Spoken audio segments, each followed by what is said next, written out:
Facebook লাইভে on হয়ে গেছি, চলে এসেছি ঠিক 8টা বাজে। আর তোমাদের জন্য আমার কাছে আজকে রয়েছে প্রচুর প্রচুর ভূতের গল্পের কালেকশন। ভূতের গল্পই আজকে বলবো, একদম ডেডলি ভূতের গল্প জমিয়ে। কই ম্যাডাম চলে এসেছি। একটু অনেকেই হয়তো আমাকে টেক্সট করছে 2-1 মিনিট লেট হলে তোদের তর্স হয় না, এটা ভীষণ আনফেয়ার না? হ্যাঁ, এত মানে বিশ্ব ব্রহ্মাণ্ডের কাজ সামলে আমি আসি। ঈশিতা মুখার্জি চলে এসেছে, লিখছে হাই, আর তার সাথেও আমাকে কনফার্মেশন দিয়ে দিয়েছে যে all clear. Thank you Ishita. আস্তে আস্তে তোমরা সবাই জয়েন করতে থাকো। আমি অন টাইমে এসেছি, জাস্ট হয়তো 1-2 মিনিট একটুখানি নেটের এদিক ওদিকের জন্য লেট হয়ে যায়। গার্গী চক্রবর্তী লিখেছে এসে গেছি। Thank you Gargi for joining. আজকে কিন্তু আমি যে শাড়িটা পরে আছি সেটা আমাকে পাঠিয়েছে গার্গী। আমি আসছি, এর ডিটেলসটা তোমাদেরকে ডেফিনেটলি দেব। সৌভিক লিখছে হ্যালো, রীতা ঘোষ লিখছে গুড ইভিনিং, রূপসা বিশ্বাস লিখছে হাই বিউটিফুল দি, হ্যালো সবাইকে ওয়েলকাম।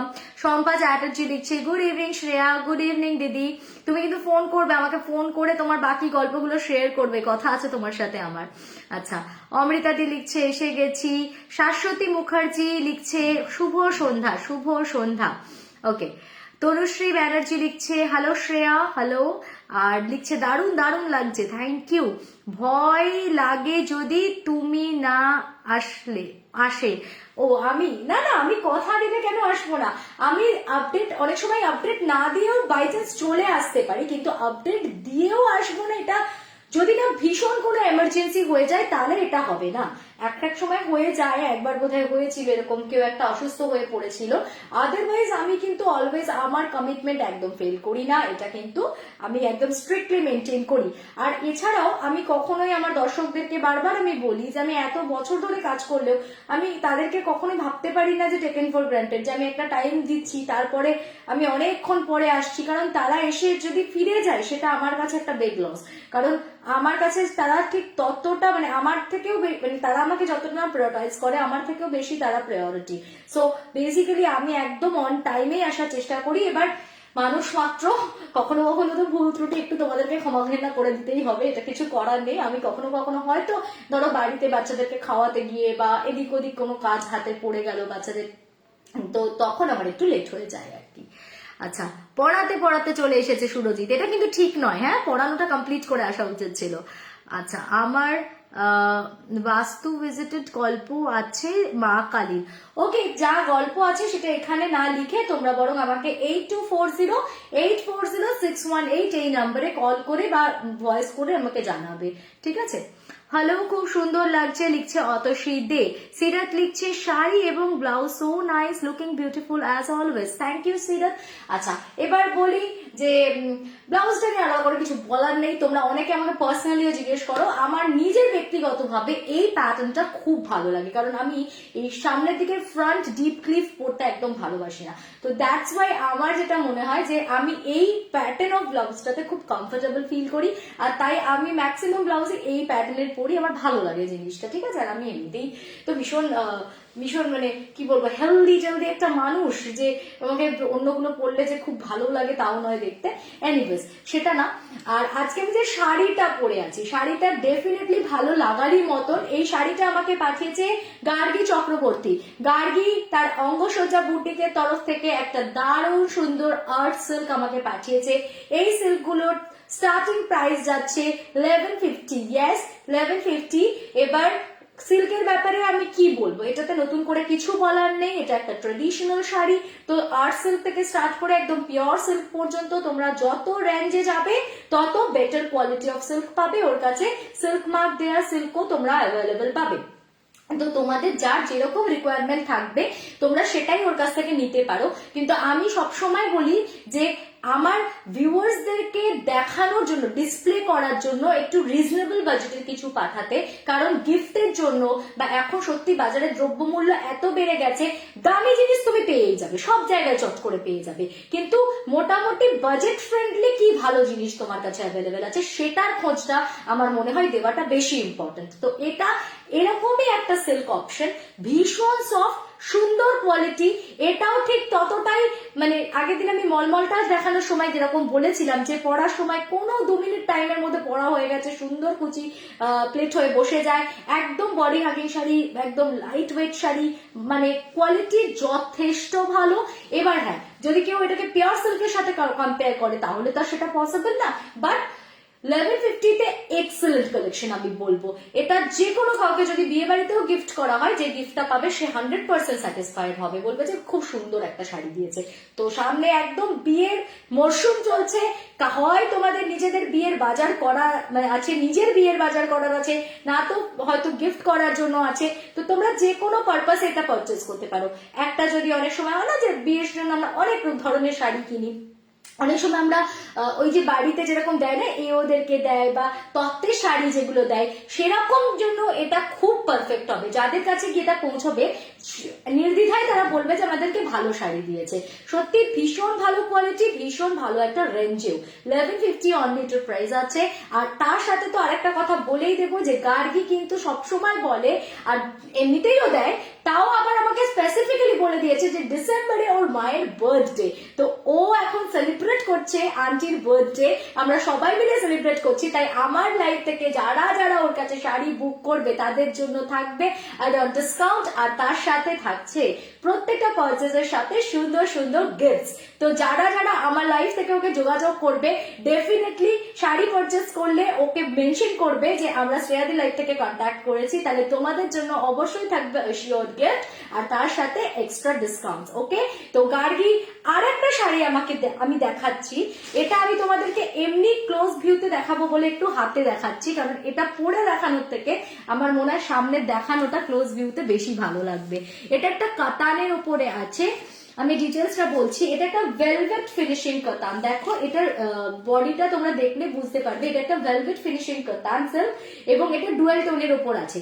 এটার প্রাইস আছে 1300, আর এটাও তোমার আচ্ছা একটু বলে দিই, এই শাড়িগুলোর সাথে আমি যা প্রাইস বলছি এগুলো কিন্তু সব free shipping all over India, আর প্রত্যেকটার সাথে আমি বললাম আমার লাইফ থেকে বুক করলে ডেফিনেটলি থাকছে অ্যাসিওরড গিফট। তো এই শাড়িটা আমি একটু তোমাদেরকে ক্লোজ ভিউতে দেখিয়ে দিচ্ছি। এটা যাচ্ছে হচ্ছে শাড়িটার পার্টটা, এই দেখো এটা যাবে, এটা আঁচলের পোর্শন, পুরো ফুল বডি যাচ্ছে ভেতরে এরকম, এই বুটি বুঝতে পারছো, পুরো ফুল বডি এটা যাচ্ছে, আর আঁচলের পোর্শন যাচ্ছে হচ্ছে এটা এই রেড অ্যান্ড গ্রিন এর উপরে, এটা যাচ্ছে আঁচলের পার্টটা, এটা যাবে আঁচলের পার্টটা, পুরো ফুল বডি যাচ্ছে এই বুটির উপরে, পুরোটাতে ফুল বডি এরকম ওয়ার্ক করা আছে, আর তার সাথে যাচ্ছে এই চওড়া পার্টটা। ওকে, এটা খুব হেভি শাড়ি এবং এটা এত ভালো করে ক্লোজ ভিউতে না দেখালে তোমরা বুঝতেও পারবে না। সো 1300 এ এইরকম ভেলভেট ফিনিশ কাতান, এটা একটা খুব এক্সক্লুসিভ কালেকশন যেটাও আমাকে পাঠিয়েছে। যদি কেউ কাউকে বিয়ে বাড়িতে গিফট করতে চাও, এটা অবভিয়াসলি নিজেদের পড়ার থেকে বেশি আমার মনে হয় পারফেক্ট হচ্ছে নতুন বউদের জন্য। এটা একদম মানে কি বলবো, যে কোনো মানে বউদের জন্য শুধু মানে বেনারসি তো আমরা বিয়েতে পড়ি, বাট বাকি এত রিচুয়ালস থাকে, অনেক সময় ঘরোয়া কি বলে বউ ভাত থাকে ইত্যাদি ইত্যাদি, এরকম প্রচুর অকেশন থাকে না, একটা বিয়ে মানে হচ্ছে ফুল অফ রিচুয়ালস, তো বিভিন্ন রকমের শাড়ি লাগে, তার মধ্যেও একটা কালেকশন হয়ে যেতে পারে যেটা যে কোনো একটা অনুষ্ঠানেও পরে নিতে পারবে। তার সাথে যদি এটা বিয়েতে গিফট করা হয়, আমি বলবো, আমি এটা ওকে বলেছিলাম স্পেসিফিক্যালি যে এমন কিছু একটা পাঠাতে যেটা গিফটের জন্য খুব একটা বাজেট ফ্রেন্ডলি হবে কিন্তু সুন্দর হবে। তো এটাও আমাকে পাঠিয়েছে 1300 এর মধ্যে এটা আছে। তো 1300 অনুযায়ী সিল্ক কোয়ালিটি যথেষ্ট ভালো, আর সব থেকে ভালো লাগছে একদম অন্যরকম মেটেরিয়ালটা, বললাম না ভেলভেট ফিনিশ, তো মেটেরিয়ালটা হচ্ছে কমপ্লিটলি ডিফারেন্ট অ্যান্ড নিখুঁত কাজ করা আছে, নিখুঁত কাজ করা আছে, মানে কেউ দেখে এটা চট করে 1300 তো একেবারেই এটার প্রাইস আসবে মনে হয় না। তো এটা সাথেও ও আমাকে বলে দিয়েছে যে যদি এই লাইফ থেকে কেউ এটা বুক করো বা এই ধরনের শাড়ি ওর কাছ থেকে যে কোনো রকমের শাড়ি যদি তোমরা বুক করো, তাহলে তোমরা পেয়ে যাবে অ্যাড অন ডিসকাউন্ট আর গিফট। এবং 1300 যে আমি প্রাইসটা বলছি সেটাও ইনক্লুডিং শিপিং, মানে পুরো অল ওভার ইন্ডিয়া থাকছে ফ্রি শিপিং।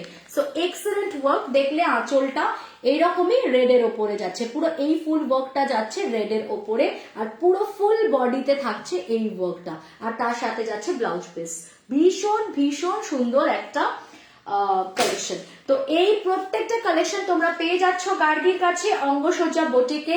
আমি অঙ্গসজ্জা বুটিকের নাম্বারটা মেনশন করছি 7595999708। আবার রিপিট করছি 7595999708।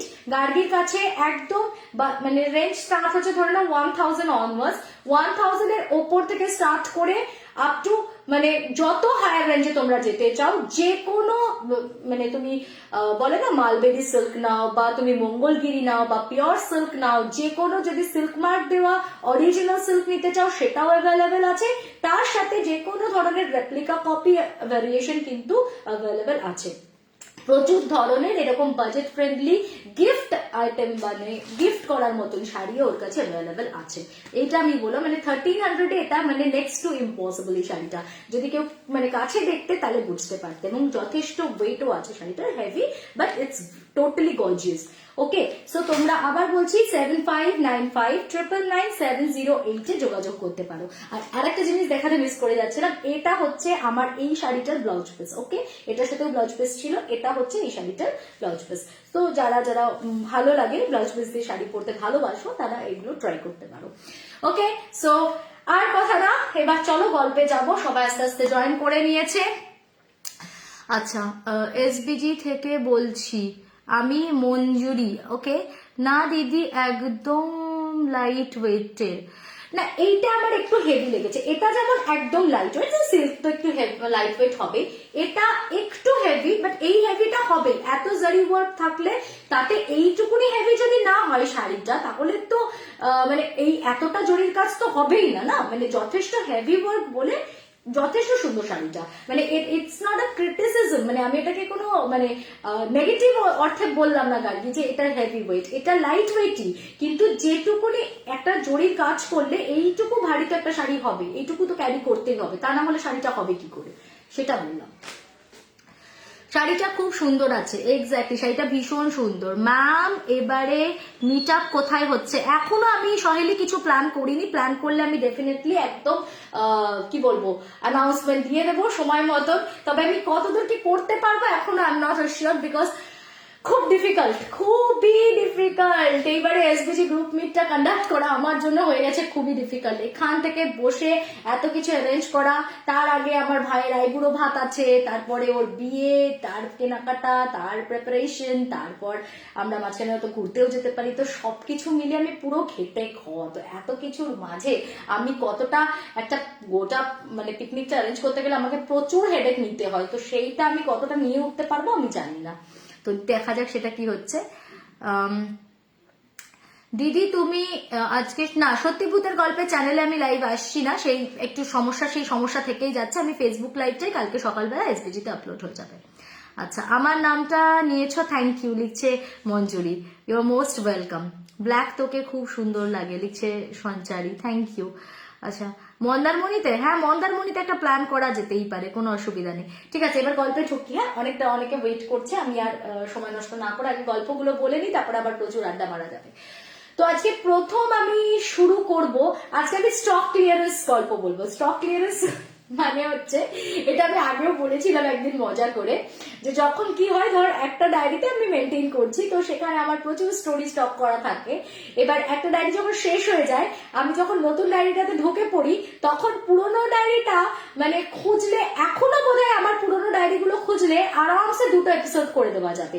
মানে কত গল্প যে পেন্ডিং থেকে যায় সে আর বলাই হলো না। নতুন ডায়েরিটা যেই চলে আসে ওখান থেকেই পরপর গল্প বলতে, মানে ওখানে গল্প লিখতে থাকি তো বলতে থাকি, কাজেই অনেক পুরনো গুলো ধামা চাপা পড়ে যায়। তো আজকে আবার নতুন ডায়েরিতে ঢুকে গেছি, তো পুরনো ডায়েরিতে বেশ খুঁজে খুঁজে লাস্টের দিকে এগুলোই মাথায় আছে, ফার্স্টের দিকে আরো হয়তো আছে, সেটা আর আমার মাথা থেকে বেরিয়ে গেছে, বাট লাস্টের দিকে বেশ কয়েকটা ভালো ভালো গল্প আমার মাথাতে ছিল যে এগুলো বলা হয়নি, তো ওগুলো আজকে আমি শেষ করে দিই, তাহলে এই ডায়েরিটা অন্তত কিছুটা হলেও আমি ফ্রি হয়ে যাচ্ছি। এই ডায়েরিটার অনেকটাই স্টক বেরিয়ে যাবে, তারপরে আমি নতুন ডায়েরিটাতে আবার শিফট করব। আচ্ছা, সোনারকে লিখছে চলে এসেছি, ওয়েলকাম। আর সুমনা দাস লিখছে looking very gorgeous, thank you, first time live join করলাম। আচ্ছা, ওয়েলকাম। তো এবার ফার্স্ট যে ঘটনাটা দিয়ে আমি স্টার্ট করব সেটা আমাকে পাঠিয়েছে শাশ্বতী ভট্টাচার্য। শাশ্বতী ভট্টাচার্য ও আমাকে এই গল্পটা পাঠিয়েছে। ওর বিয়ে হয়েছে, মানে ও শ্বশুর বাড়িতে এখন থাকে, তো সেখান থেকে ও গল্পটা সেন্ড করেছে। কিন্তু ওর বাপের বাড়ি, মানে ওর আদি বাড়ি, যেখানে ওর ছোটবেলা, যেখানে ও বড় হয়েছে, সেটা হচ্ছে বাঁকুড়া জেলার খামারবেড়া নামে একটি গ্রামে। তো ওইখানে খামারবেড়া গ্রামে মানে বলছে যে একটা ঘটনাবহুল গ্রাম ওটা, ওখানে প্রচুর ঘটনা, জানো তো, গ্রামের দিকে নেই তো। আর ও বলছে যে গ্রামে দিদি আমাদের মানে কত যে কাহিনী, ছোট ছোট ছোট ছোট, তোমাকে বলে শেষ করতে পারবো না। তো আজকে আমি যেগুলো শেয়ার করব, যে ওই বাঁকুড়া জেলার খামারবেড়া গ্রাম নাকি প্রচুর পুকুরে ভর্তি, মানে অনেক ছোট ছোট ছোট ছোট পুকুর আছে ওখানে, এবং ওই পুকুরগুলোকে কেন্দ্র করে নানান রকমের অভিজ্ঞতা, মানুষের নানান রকমের গল্প আছে। তো আজকে আমি আগে খামারবেড়া গ্রামের ওই ছোট ছোট ছোট অনেক পুকুরের গল্প বলবো, শোনো। আজকে প্রথম বলবো হচ্ছে ফুল পুকুরের গল্প। যারা খামারবেড়া গ্রাম থেকে আছো তারা ডেফিনেটলি আমাকে কমেন্ট করো, আর যদি আমি লোকেশন বা কোনো কিছু বলতে ভুল করছি বা মিস করছি তাহলে আমাকে অবশ্যই সেটা রেকটিফাই করতে পারো, কারণ আমি কিন্তু বাঁকুড়া জেলা সম্পর্কে খুব একটা অবগত নই। বেশ, তো প্রথম বলবো ফুল পুকুরের ঘটনা, যেটা শাশ্বতীর নিজের সাথে ঘটেছিল। তো ও যখন ক্লাস 4-এ পড়ে, বাচ্চা মেয়ে, আর গ্রামের দিকের মানুষেরা তো আমাদের মতন নয় যে বাচ্চাকে সবসময় ঘরের মধ্যে বন্ধ করে আটকে রাখছে। তারা কিন্তু মাঠে ঘাটে খেলে, বা আগেকার দিনে যেরকম একটা ছিল কালচারটা, আজ থেকে বেশ কিছু বছর আগের কথা আমি বলছি, বাচ্চারা বিকেল হলে খেলতে বেরিয়ে যেত, মাঠে চলে যেত। তো ওরাও ওরকম বাচ্চা মেয়েরাও দল বেঁধে খেলতে যেত। তো একদিন মাঠ থেকে ফেরার সময়, ওই যখন মানে ধরো চলে আসছে, তখন খেলাধুলা হয়ে গেছে, যে যার বাড়ি ফিরছে, ও তখন চিৎকার করে ওর বুড়ি বলে একটা বন্ধুকে বলছে, এ বুড়ি, কাল সকালে কিন্তু আমাকে ডাক দিবি, শোন আমরা কিন্তু আসবো ফুলপুকুরে তাল কুড়োতে যাবো। এই ফুলপুকুর নামকরণের কারণ হচ্ছে, পুকুরটা হচ্ছে পুরো বলছে দূর থেকে না ফুলের মতো দেখতে লাগে, কারণ ধরো গোল করে বলছে পুকুরটা আছে কাটা, আর তার চারিধার দিয়ে একদম ঘনভাবে রয়েছে হচ্ছে তাল গাছ, এবং বড় বড় তাল মানে পড়েছে ওখানে, তখন একদম পাকা পাকা তালগুলো পড়েছে, সব ওই হাঁড়ি তাল পাওয়া যেত ওই পুকুরের চারিদিকে। তো ওই রকম পুরো দূর থেকে যদি তুমি দেখো পুকুরটাকে, মনে হবে কি যেন একদম সেই ফুলের মতো লাগছে, সেই জন্যই ওই পুকুরটার নাম ছিল হচ্ছে ফুল পুকুর। তো যথারীতি ওই রকম কথা হয়ে আছে যে পরের দিন সকালবেলা বুড়ি এসে ওকে ডাকবে, ওরা দুজনে মিলে হাঁড়ি তাল কুড়োতে যাবে। তো সেই মতো সকালবেলা ও দেখছে যে দরজাতে জানলাতে ওদের টোকা পড়ছে, আর বাচ্চা মেয়ে তো, এবার যদি বাড়ির লোক জানতে পারে তাহলে তো বকা দেবে অত ভোরবেলা বেরোলে। তো ও কি করেছে, এরকম জানলাতে দেখছে টোকা দিচ্ছে কে, আর আস্তে আস্তে ডাকছে ওর নাম ধরে, যে কি রে যাবি না, চল তাল কুড়োতে যাবো। তো ও তাড়াতাড়ি করে আস্তে করে দরজার শিকলটা নামিয়ে বেরিয়ে এসেছে, যে যাবে হচ্ছে তাল কুড়োতে। তো দেখছে বুড়ি এসেছে, বুড়ির হাতে একটা কাপড় মতো আছে বড়, তো বলছে এই কাপড়টা, ওদের প্ল্যানটা হচ্ছে বাচ্চা তো ক্লাস 4-এ পড়ে, তো ওই রকম হাঁড়ি তাল ওরা কটা বয়ে আনতে পারবে, আর হাতে কতগুলো আটবে, তো ওই কাপড়টার মধ্যে ওরা যতগুলো পারবে ওখানে রাখবে, রেখে ভালো করে ওটাতে গিট দেবে, গিট দিয়ে দুজনে মিলে টানতাতে টানতাতে, মানে ওই ছ্যাঁচড়াতে ছ্যাঁচড়াতে যতটা পারে ওরা নিয়ে আসবে। এই হচ্ছে বাচ্চা মানুষের যেরকম বাচ্চা বুদ্ধির প্ল্যান। তো সেই অনুযায়ী ওরা একটা কাপড় নিয়েছে, নিয়ে এবার চলেছে দুজনে। তো দুজনে মিলে গেছে, এইবার ভালো করে ওখানে পরিষ্কার টান টান করে কাপড়টা পেতেছে, পেতে বলছে চল বুড়ি তুইও তাল কুড়া, এই কাপড়টার মধ্যে রাখবি, আমিও তাল কুড়িয়ে এই কাপড়টার মধ্যে রাখবো, রেখে যখন অনেকগুলো একসাথে হয়ে যাবে, মোটামুটি যতটা আমরা বইতে পারবো, তারপর আমরা ওটাকে ভালো করে গিট দেবো। তা ঠিক আছে, দুজনে এবার তাল কুড়োতে শুরু করেছে। এবার ও দেখছে যে ও যতবার, একটা বাচ্চা একসাথে কতগুলো তাল পারবে হাতে নিতে, একটা দুটো বড় জোর 3টে। তো ও হলো কি প্রথম 3টে তাল কুড়িয়ে ভালো করে ওই কাপড়টার মধ্যে গিয়ে রাখলো, তারপরে আবার ঘুরে গিয়ে আবার তাল কুড়োচ্ছে। এবার যখন আরো 3টে কুড়িয়েও রাখতে আসছে, দেখছে আগের 3টে তাল নেই, আর ওদিক থেকে তো বুড়িও কুড়োচ্ছে, তাহলে তো বুড়িও রাখবে। বলছে কি রে বুড়ি, তোর তালগুলো কোথায় রাখছিস, কাপড়ের ওপর রাখ, এখানে তালগুলো রাখ, ওখানে কোথায় নিয়ে যাচ্ছিস। তো ওর মতন ওদিকে তাল কুড়োতে ব্যস্ত, আর এদিকে মুখে বলে যাচ্ছে, আর ওদিকে তাল কুড়োচ্ছে আর রাখছে। ও এরকম 3-4 বার দেখছে, যতবার ও তালটাকে কুড়িয়ে রাখছে ওই কাপড়ের মধ্যে, ঘুরে এসে দেখছে যে কোথায় কি, কিচ্ছু তো নেই, কোনো তাল নেই। তো বলছে আমি তালগুলো যে কুড়িয়ে কুড়িয়ে রাখছি, তা কোথায় গেল। এবারও একটু অবাক হয়ে ভেবাচাকা খেয়ে গেছে বাচ্চা মানুষ। এবার না ওঠে বলছে, এই বুড়ি আমার তালগুলো, বলতে বলতে ও একদম স্তব্ধ, কোথায় বুড়ি, ও দেখতে পাচ্ছে কেউ নেই। এবার চারিদিকে মানে তাকিয়ে দেখছে কি যে চারিদিক পুরো সুনসান, তখনও ভালো করে আলোই ফোটেনি, পুরো ঘুটঘুটে অন্ধকার হয়ে রয়েছে, একটা আলো আধারি পরিবেশ। এবার ওর গাটা রীতিমতো ছমছম করে উঠেছে।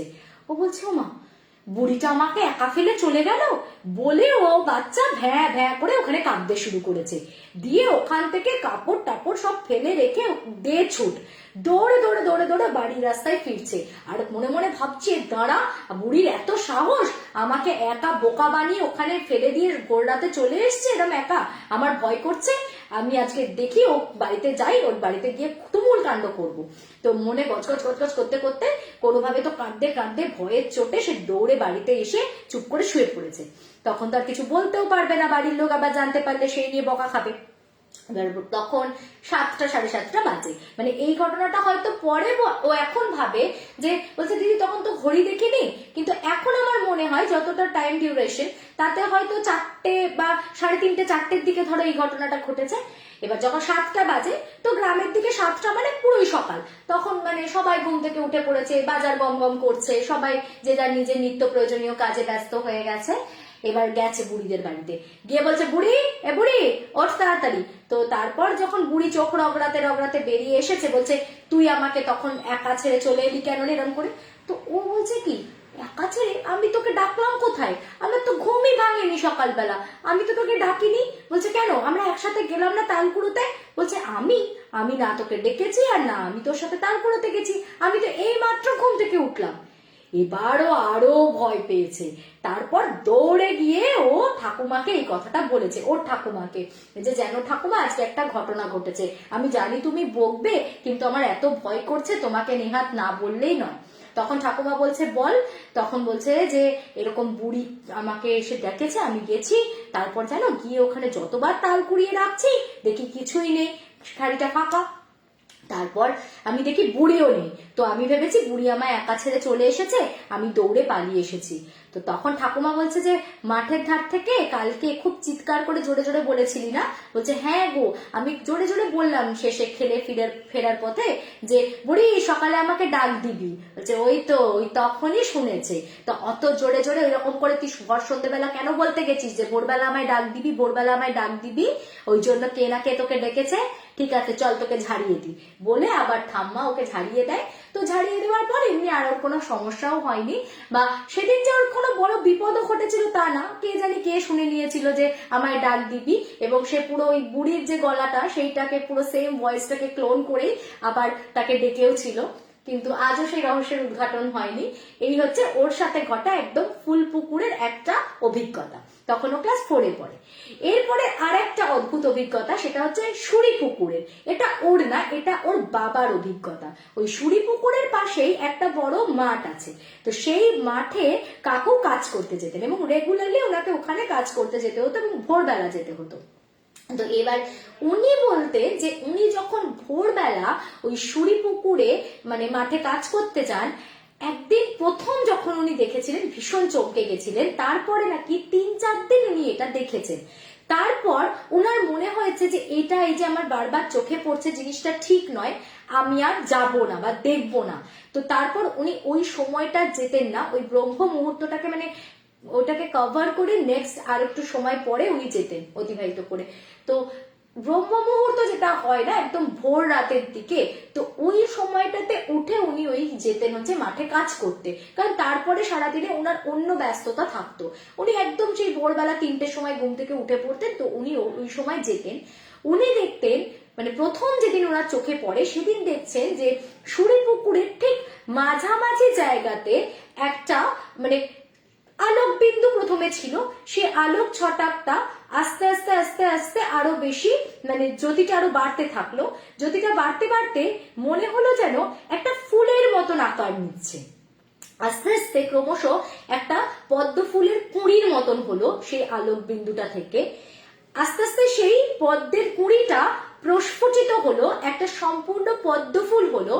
তারপর সেই পদ্ম ফুল থেকে উনি নিজে দেখেছিলেন নাকি একজন অপরূপা মানে খুবই সুন্দরী একজন মহিলা সে উঠলো, হাতে তার একটা প্রদীপ, এবং সেই প্রদীপ নিয়ে সে পদ্মফুল থেকে নেমে আসে, জলের ওপর দিয়ে হাঁটছে। বুঝতে পারছো, মানে জলের মধ্যে সে ডুবে যাচ্ছে না, আমরা তো জলে হাঁটতে পারবো না, সে কিন্তু জলের ওপর দিয়ে হাঁটতে হাঁটতে আসছে, এবং এসে একদম ওই সুরি পুকুরের লাগোয়া একটা বিরাট বড় তেঁতুল গাছ ছিল।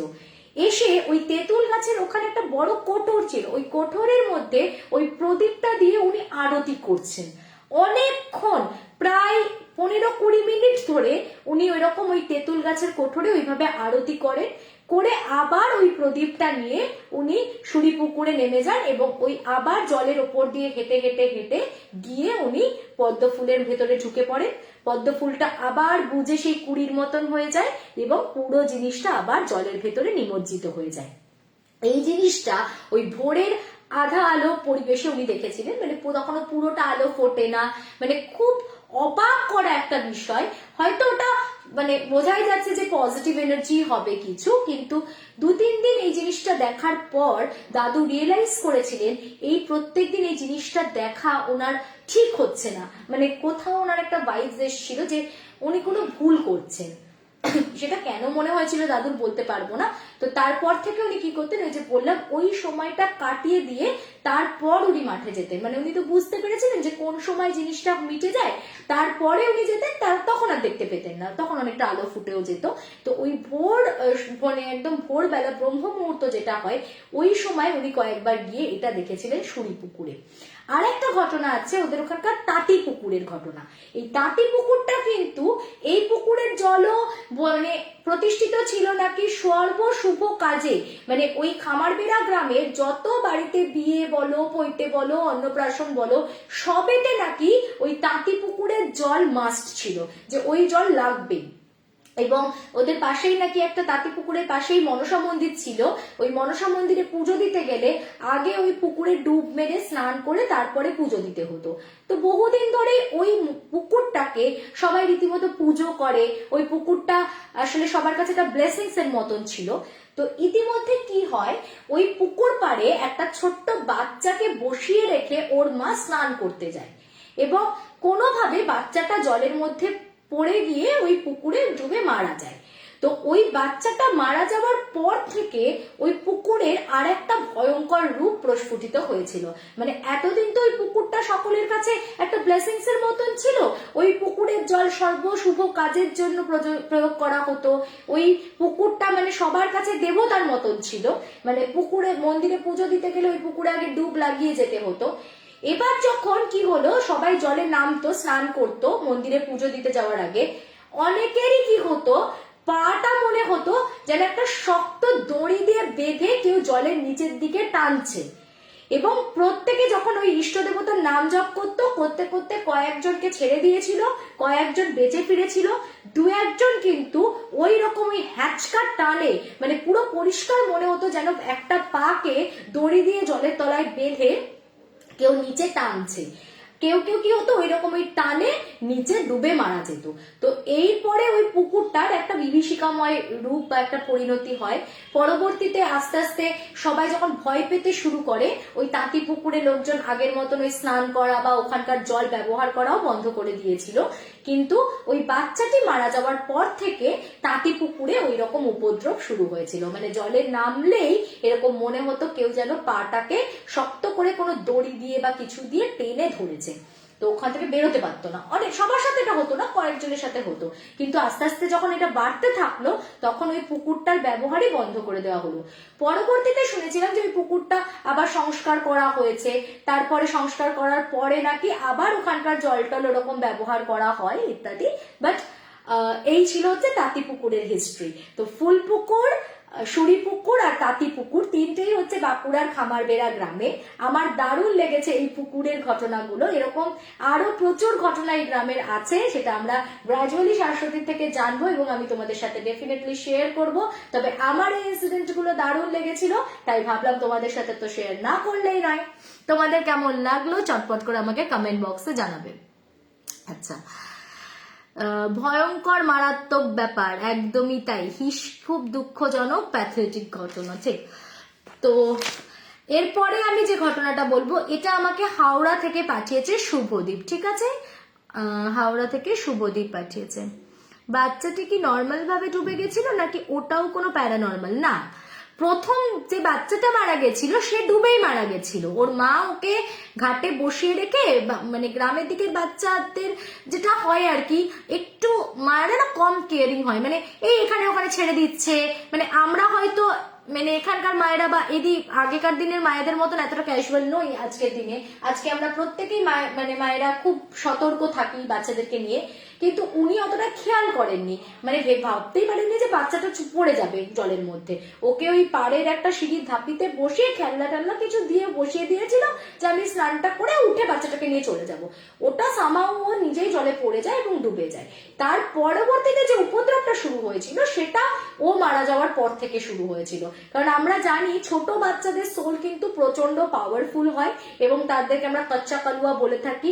এরা কিন্তু মানে অনেক বেশি এনার্জি থাকে তো এই সোলগুলোর মধ্যে, তাই এগুলো যেমন মানে এগুলো খুব এক্সট্রিম খারাপও করানো যায় এদেরকে দিয়ে, আবার খুব ভালোও করানো যায়। এই জন্য এই কচ্চা কালুয়া সোলগুলোকে বিভিন্ন যে তান্ত্রিকরা থাকে তারা একটা টার্গেট করে, মানে তাদের একটা টেন্ডেন্সি থাকে যে এই ধরনের সোল পেলে, এইরকম ছোট বাচ্চাদের সোল পেলে তারা বন্দি করে নেয় নিজেদের কাছে, কেন কি এদেরকে দিয়ে প্রচুর কাজ করানো যায়।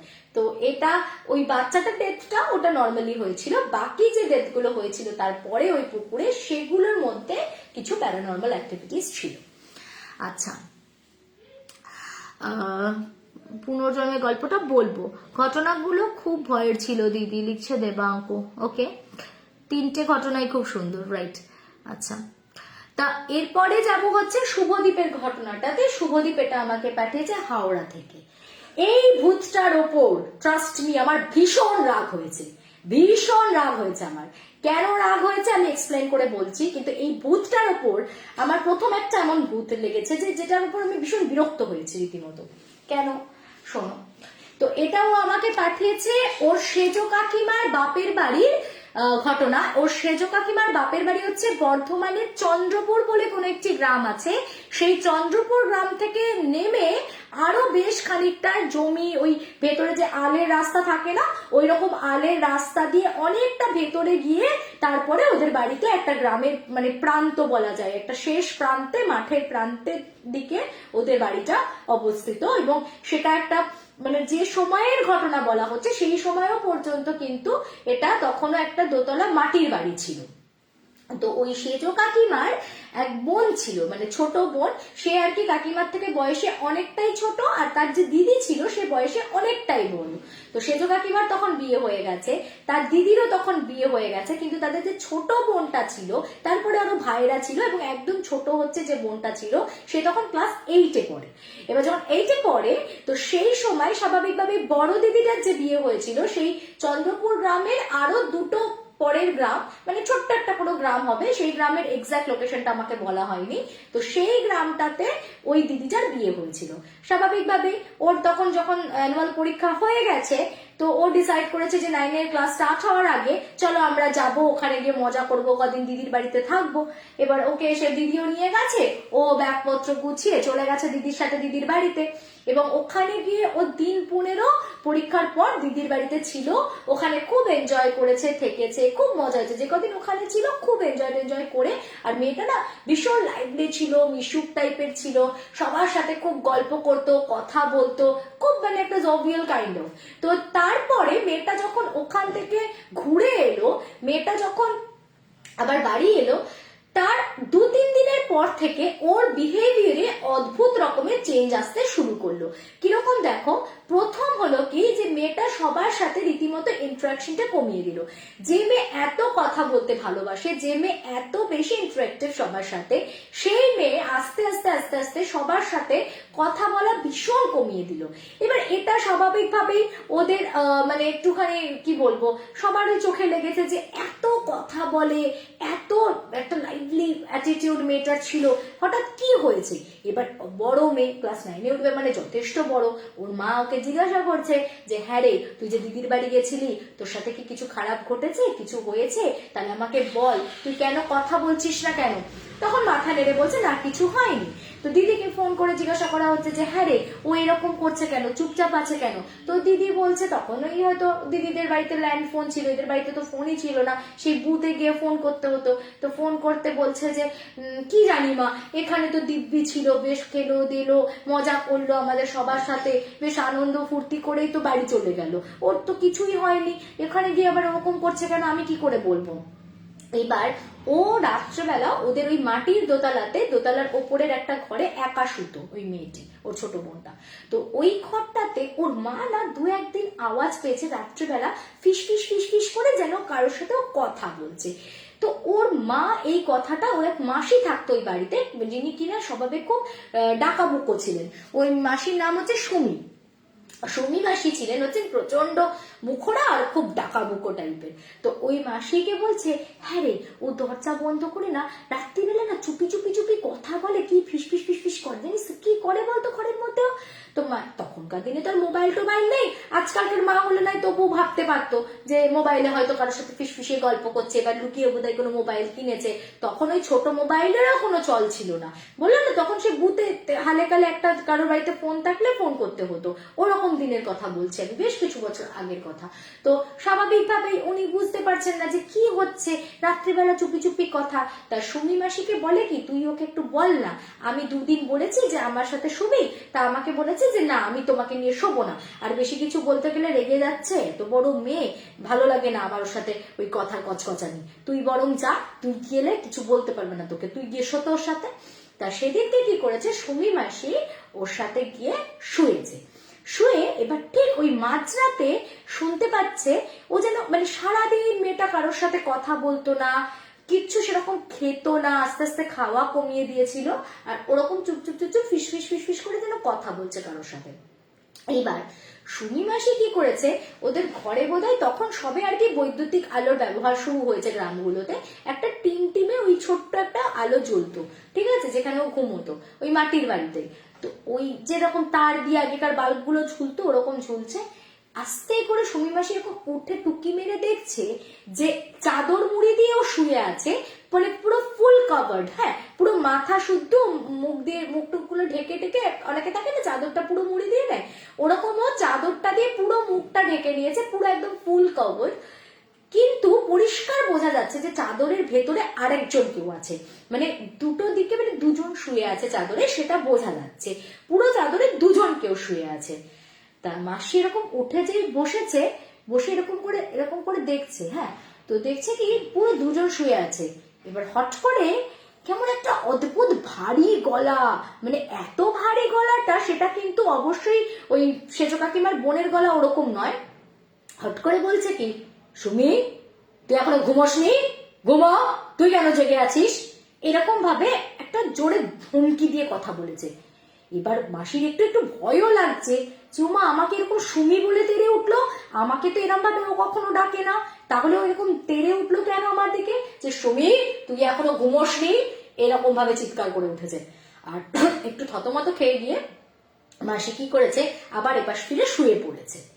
এইবার পরের দিনকে বলছে, হ্যাঁ রে দিদি, তোর মেয়ের কি কোনো জায়গায় কোনো সম্পর্ক টম্পর্ক আছে, কাল রাতে না মনে হয় ঘরে কাউকে ঢুকিয়েছিল, ফিস করে কথা বলছিল, আমি কিন্তু দেখেছি চাদরের তলায় দুজন আছে। তা মাসি পরের দিনও বলেছে যে আমি ওর সাথে শোবো। এবার ঠিক যথারীতি মাঝরাতে আবার ওরকম ফিস ফিস ফিস ফিস কথা। এইদিকে কি করেছে, ওনার ওই যে বললাম একটা মনের মধ্যে কৌতূহল জেগেছিল, উনি আস্তে করে চুপিসারে উঠে সাইড দিয়ে, মানে ও ওইদিকে ওরকম দেখছে চাদর মুড়ি দিয়ে শোয়া, আর তারপরে সেদিনকে উনি নোটিস করেছেন যে যেন মনে হচ্ছে চাদরের ভেতরে না একাধিক মানুষ রয়েছে, মানে দুজন শুয়ে রয়েছে, ঠিক আছে। এবার আস্তে করে উনি নেমে পেছন দিক দিয়ে এসে দরজাটা টেনে ওই মানে হুড়কোটা লাগিয়ে দিয়েছে। এবার ঠায় বসে আছে সামনে, যে দাঁড়া, যদি ঘরের ভেতর কেউ থাকে, ওখান দিয়ে আর বেরোবার কোনো রাস্তা নেই, চারিদিক বন্ধ, মাটির দেওয়াল তোলা, দেখবো তো যে কে ঘরের ভেতর প্রতি রাতে ঢোকে। ও মানে মাসি তখন নিশ্চিত যে ওর একটা অন্য কোনো চক্কর আছে, ওর নিশ্চয়ই কোনো অ্যাফেয়ার ট্যাফেয়ার চলছে, সম্পর্ক টম্পর্ক আছে, ওই জন্য ওরকম রাত্রেবেলা কাউকে মানে ঘরে ঢোকায়। আর এই সব কুবুদ্ধি রাত্রেবেলা মাথায় আঁটে বলে সারাদিন এরকম সবার সাথে একটা রিজার্ভ বিহেভ করে, ও তো নিজে গিল্ট ফিল করে ভেতরে, মানে মাসি এসব আকাশ কুসুম ভাবছে বাইরে বসে বসে যে নিশ্চয়ই নিজের মধ্যে একটা অপরাধ বোধ কাজ করে, সেই জন্য কারোর সাথে কথা বলছে না, আজকাল আমাদের সবাইকে অ্যাভয়েড করছে, এইসব আকাশ কুসুম ভাবছে। এই করতে করতে যখন ভোর হয়ে যাচ্ছে 3টে 4টে, মাসি তো আশায় বসে আছে, কখনো বেরোবার চেষ্টা করবে, ভেতর থেকে টানবে টানবে, নক করবে, তো কোথায় কি, কেউ আর বেরোয় না। তো ওর মাকে ভোরবেলা, তখন ওর মাও উঠে যায় ওরকম 4টে 4:30-এর দিকে, তোর মাকে ডেকে বলছে, এই ভেতরে ওপরে আয়, চল খুলে ঢুকি ভেতরে, দেখি তোর মেয়ের সাথে কে আছে, আমি কাল রাতে কিন্তু একদম হাতে নাতে জানি ধরেছি যে 2জন আছে চাদরের তলায়। তোর মা উড়কো খুলে ঢুকে দেখছে কোথায় কে, একজনই তো শুয়ে আছে, কোথায় 2জন আছে, তো ঘরে কেউ নেই। তো তখন বলছে যে আমার এত মতিভ্রম হলো, এই বাবা আমি যে দেখলাম নিজের চোখে, ঠিক আছে তাহলে আজকে আমি শেষ রাত, আজকে 3 দিন তো, আজকে শেষ রাত আমি ওর সাথে শোবো, আজ আমি হাতে নাতে ধরবো যে ওর সাথে কেউ না কেউ তো ছিলই, এত বড় ভুল হলো আমার। যাই হোক, তো আবার ওরকম পরের দিন ওই সুমি মাসি ওর সাথে শুয়েছে। ও কিন্তু মানে সুমি মাসি যে শুচ্ছে তাতে কোনো রিয়াক্ট করছে না খুব একটা, মানে রেগে যাওয়া বা তাতে কেন শুচ্ছ, তুমি কেন শোবে আমার সাথে, ওকে বলছে তোর সাথে আমি শোবো, আমি তোর সাথে শুই চল। তো ও কিছু বলেনি, ও চুপ করে বলেছে হ্যাঁ চলো শুয়ে পড়ো। মানে ওর একটু মানে ওরও ভেতরটা হচ্ছে কি যে সুমি মাসি ওর সাথে থাক, ওকে যত দিন যাবে ও সুমি মাসিকে তত একটু ভয় দেখাবে, এরকম একটা ব্যাপার। এবার সুমি মাসিকে নিয়ে শুয়ে পড়েছে। এবার পরদিন যখন ওরকম ওই ফিস ফিস ফিস আওয়াজ হচ্ছে, মাসি শুনতে পেয়েছে, মাসি এরকম উঠে বসেছে। উঠে বসে মাসি আর এক মুহূর্ত বিলম্ব না করে কি করেছে, চাদরটাকে ধরে এরকম টেনে তুলে দিয়েছে। এবার যেই তুলে দিয়েছে, মাসি দেখছে সত্যি তো কেউ নেই ওর পাশে, কিন্তু ও না কেমন একটা মানুষ যদি একটা মানুষকে এরকম জড়িয়ে, পাশবালিশ যেমন করে জড়িয়ে থাকে না, এরকম যদি কাউকে জড়িয়ে ধরে শুয়ে থাকে, ও ওরকম যেন মনে হচ্ছে ওর মানে কি বলবো, যে সেটা ওরকম যে মনে হচ্ছে এরকম ভাবে জড়িয়ে শুয়ে রয়েছে। এবার সুমি মাসি মানে কনফিউশনটা ক্লিয়ার করার জন্য কি করেছে, আবার এরকম চাদরটা চাপা দিয়েছে। তারপরে দেখছে আবার ওরকম মনে হচ্ছে 2জন আছে, পুরো পরিষ্কার একটা মানে চাদরটা যখন ওপরে পড়ছে, চাদরটা তুললে কিন্তু কাউকে দেখা যাচ্ছে না, পুরো অদৃশ্য, কিন্তু ও যেন মনে হচ্ছে এরকম ভাবে কাউকে একটা হাগ করে শুয়ে আছে। আর যে চাদরটা ফেলে দেওয়া হচ্ছে, তখন চাদরটা যখন পড়ছে ওপরে, তখন অবয়বটা বোঝা যাচ্ছে, তখন বোঝা যাচ্ছে যে ওইখানে কেউ একটা আছে, কারোর একটা অস্তিত্ব আছে। আবার যেই চাদরটা তুলছে তখন দেখছে কিচ্ছু নেই, ফাঁকা অদৃশ্য। আবার যেই চাদরটা টানছে তখন দেখছে ওরকম চাদরের ভেতর দিয়ে ওপর দিয়ে বোঝা যাচ্ছে যে একটা অবয়ব আছে। ও তখন মানে ওই মাসি ভীষণ ভয় পেয়ে গেছে, এবং মানে যে জিনিসটাই ছিল না কেন, এই যে ওকে মানে ওর মাকে কিন্তু অপোজ করতো, ওর মাকে কিন্তু বারণ করতো যে না আমার সাথে শোবে না, ও কিন্তু সুমি মাসিকে কোনোদিন বলতো না যে শোবে না, মানে ওর একটা উদ্দেশ্য ছিল যে সুমি মাসি আসল ফ্যাক্টটা জানুক, ওনার যখন এত উৎসাহ এবং ভয় পাক, মানে এই একটা টেন্ডেন্সি ওর ছিল। এবার ওই রকম যখন 3বার চাদরটা তুলেছে বন্ধ করেছে, তুলেছে বন্ধ করেছে, এইবার তখন না মেয়েটা এরকম তাকিয়ে সোজা এরকম স্ট্রেট সুমি মাসির দিকে। এইবার যেই ওই মেয়েটার চোখে চোখ ফেলেছে, সুমি মাসি দেখছে, মানে সুমি মাসি তো আর কাউকে দেখতে পাচ্ছে না, শুধু মেয়েটাকে দেখতে পাচ্ছে, দেখছে মেয়েটার চোখ দুটো না রীতিমতো যেন মনে হচ্ছে ঠিকরে বেরিয়ে আসবে, সে চিচি চিচি করছে, আর একটা প্রচন্ড স্পুকি স্মাইল, মানে কেমন কেমন লাগছে, এবার খুব তদন্ত করা না, এবার বোঝো ঠেলা, এরকম একটা স্মাইল, হ্যাঁ মানে একটা প্রচন্ড স্পুকি স্মাইল। আর তার সাথে হচ্ছে তোমার ওই এরকম কটকট কটকট করে চিকচিক চিকচিক করছে চোখগুলো, ওই অন্ধকারের মধ্যে ওরকম তাকাচ্ছে মাসির দিকে।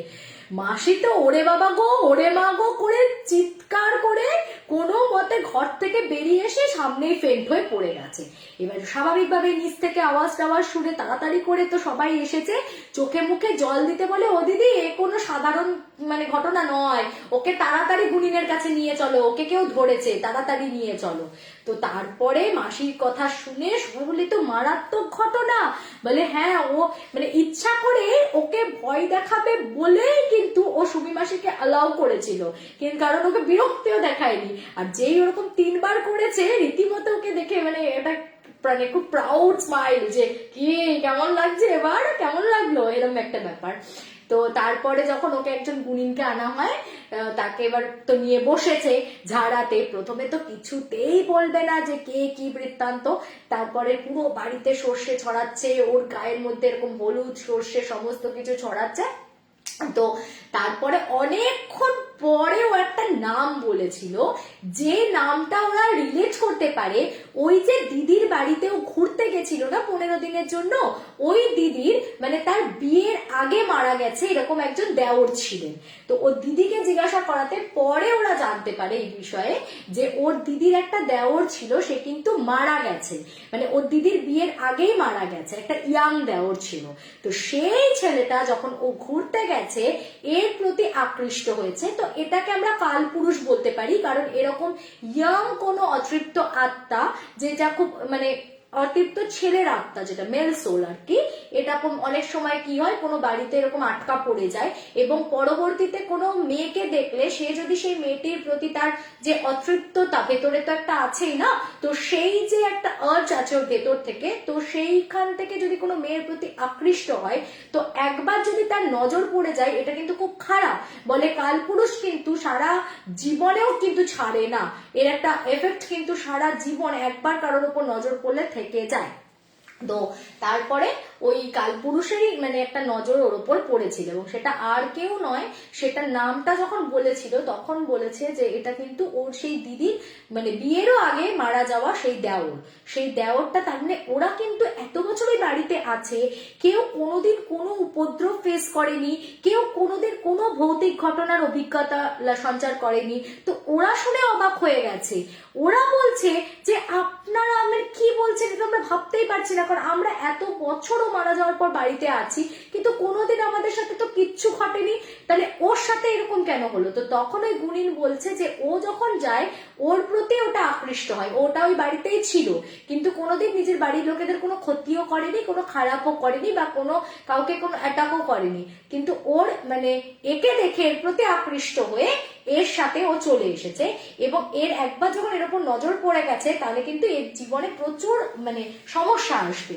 তো গুণিন এমনি ওকে বাঁধিয়ে দেয়, তারপরে ওকে ঝাড়ফুঁক করিয়ে দেয়, সাময়িক একটা দেহবন্ধন দিয়ে দেয়, কিন্তু যেন আজও মেয়েটার বিয়ে হয়নি। মানে মেয়েটার ওই ঘটনাটার পর থেকে না মানে মেয়েটাও একটু কেমন হয়ে গেছিল, মানে মেয়েটার কি বলবো না হলে মানে মেয়েটারও কি হয়েছিল, পরম বন্ধু টাইপের একটা ফিল চলে এসেছিল, মানে ওর সাথেই কথা বলতে ভালো লাগতো, ওই রকমই অদৃশ্য ছিল। তো আমি ধরে নিয়েছি একটা ইমাজিনারি ক্যারেক্টার, তার সাথেই ও থাকতো, তার সাথেই ওর সমস্ত কিছু মানে ফিজিক্যালি ইন্টিমেটেড পর্যন্ত মেয়েটার দাবি করে যে সেটাও পর্যন্ত ও তার সাথেই হতো আর কি। তো পরবর্তীতে মেয়েটা এমনি সুস্থ হয়ে যায়, মেয়েটির এমনি কোনো শারীরিক সমস্যা কিছু নেই, কিন্তু মানসিক সমস্যা যথেষ্টই আছে।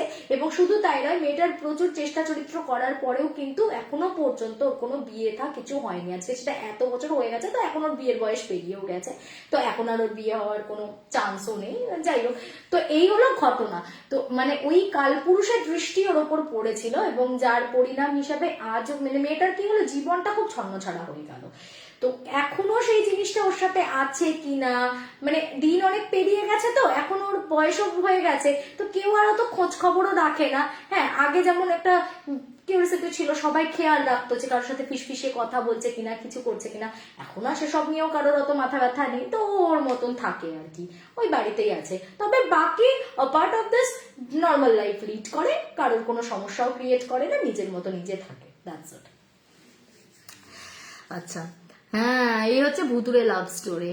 ওকে, হাই ভগবান, কালপুরুষ তো ছাড়েই না। হ্যাঁ, শিল্পা মজুমদার, শিল্পা, কালপুরুষ এমন মারাত্মক, কালপুরুষ একবার ধরলে কালপুরুষ চট করে ছাড়ে না। মানে কালপুরুষ বেতাল এগুলোর খপ্পরে পড়লে না, যার উপরে পড়ে কোপটা, তো তারপরে ম্যারিড লাইফ লিড করা বা বিয়ে কোনোভাবে হয়ে গেলে, মানে প্রথমত বিয়ে হয় না, দ্বিতীয়ত বিয়ে যদি হয়েও যায় কোনোভাবে, ম্যারিড লাইফ লিড করা খুবই মুশকিল হয়, মানে পারে না সে শান্তিপূর্ণভাবে সেটা করতে। কালপুরুষ খুব বাজে জিনিস,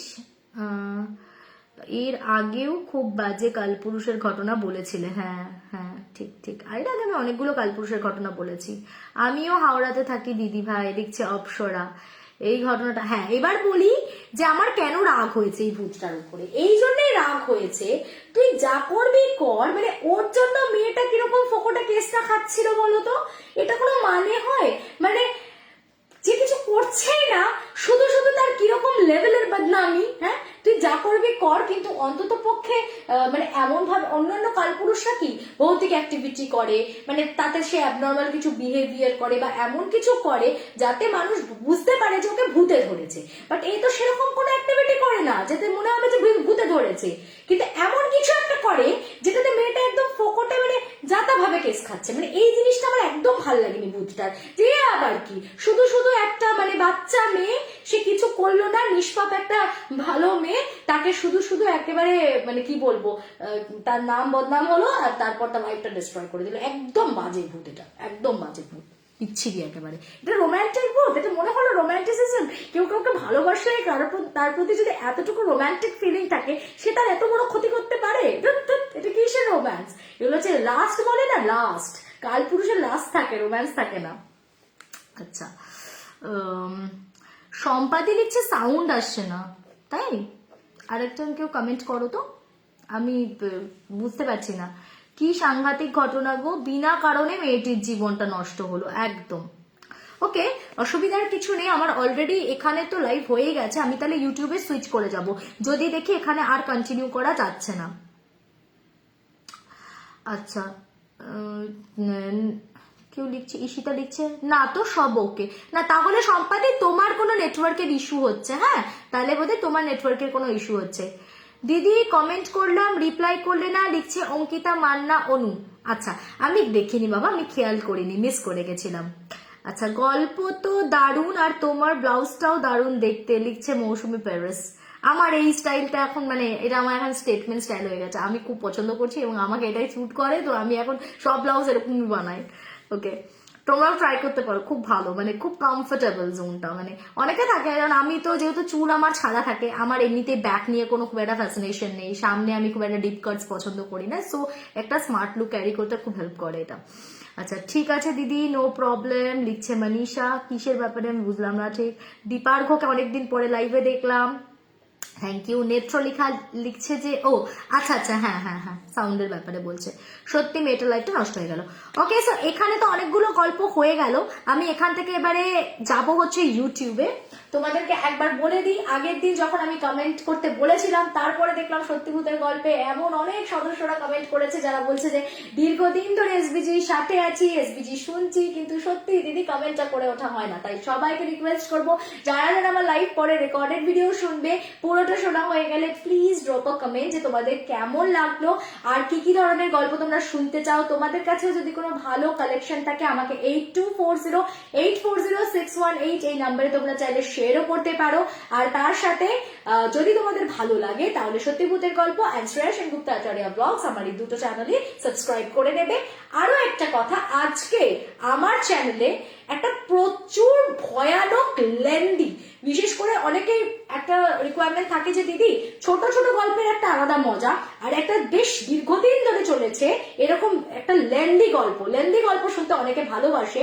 তো আজকের গল্পটা এতই লেন্দি, আমি নিজে এখন টেনশনে আছি যে আমি কতটা তার সাথে জাস্টিফাই করতে পারবো। মানে আমি কি বলবো, মানে এতটাই লেন্দি যে আমাকে পুরো থরলি মাথায় আস্তে আস্তে আস্তে ধরে ধরে ধরে ধরে বলতে হবে গল্পটা। তো ভীষণ ভয়ের একটা তরতাজা, পুরো একদম কি বলবো হাড় কাঁপানো ভূতের গল্প যাকে বলে। তো যারা যারা এই চ্যানেলে শুনবে তাদেরকে রিকোয়েস্ট করবো যে তোমরা শ্রেয়া সেনগুপ্ত আচার্য ব্লগস ওই চ্যানেলটা একবার ভিজিট করো এবং অবশ্যই ওই ভিডিওটা পুরোটা দেখে নিও। আর তার সাথে তারপরে আর সময় যদিও থাকবে না, যদি সময় থাকে আরো কিছু কল্পনায় শেয়ার করা যেতে পারে। ওকে, তো চলো আমরা ওখানে যাই। গুড নাইট, এখান থেকে আমি এবার ক্রপ করছি। ওকে, আচ্ছা, হায় রে ভূত প্রেম করছে, করুক তা বলে এভাবে। আচ্ছা চলো ইউটিউবে, এফবিটা মিস করলাম, লিখছে দেবিকা। হ্যাঁ, তুমি অনেকটা লেট জয়েন করেছো আজকে। ঠিক আছে, চলো চলো ওখানে যাই। হ্যাঁ, টাটা।